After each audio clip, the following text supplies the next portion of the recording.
Pemirsa, dugaan pencabulan terhadap anak asuh di salah satu panti asuhan di Beleleng menjadi perbincangan hangat di masyarakat. Mirisnya, aksi bejat tersebut diduga dilakukan pimpinan yayasan yang berinisial KP. Masyarakat Buleleng khususnya di wilayah Banyu Poh Grogan dihebohkan dugaan pencabulan yang dilakukan oleh pimpinan panti asuhan. Terungkapnya dugaan kasus pencabulan di sebuah panti asuhan tersebut berawal dari pengakuan salah satu korban yang menyatakan dirinya terlambat menstruasi. Setelah berulang kali digauli oleh pelaku berinisial KP yang merupakan pimpinan sekaligus pemilik yayasan pengelola panti asuhan tersebut.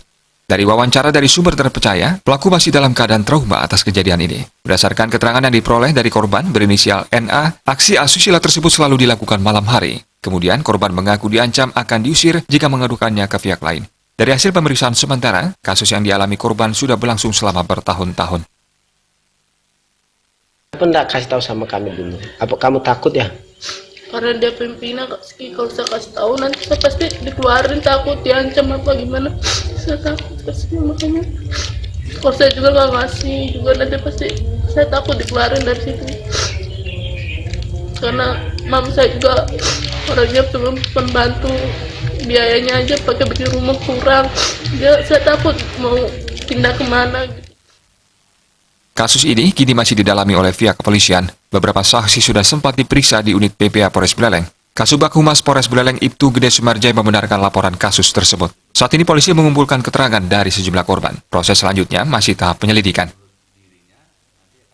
Dugaan, sekali lagi saya bilang dugaan perbuatan cabul yang terjadi di salah satu panti asuhan di Desa Banyu Poh itu dilaporkan ke Polres Buleleng dan sedang ditangani oleh unit PPA Polres Buleleng. Laporannya nomor 73 bulan 6 2019 tanggal 4 Juni 2019. Sudah berapa saksi yang diperiksa? Kasusnya ini masih dalam tahap penyelidikan. Artinya laporan polisi ini diterima, kemudian dilakukan langkah-langkah penyelidikan terlebih dahulu untuk menentukan apakah benar peristiwa ini ada atau tidak. Ya, jadi beberapa permintaan keterangan termasuk korban dan 4 orang saksi lainnya sudah diminta keterangan. Hingga kini, kasus ini sudah viral di masyarakat dan media sosial. Bahkan video korban dan pelaku sudah beredar belum lama ini. Komang Yuda, Bali TV.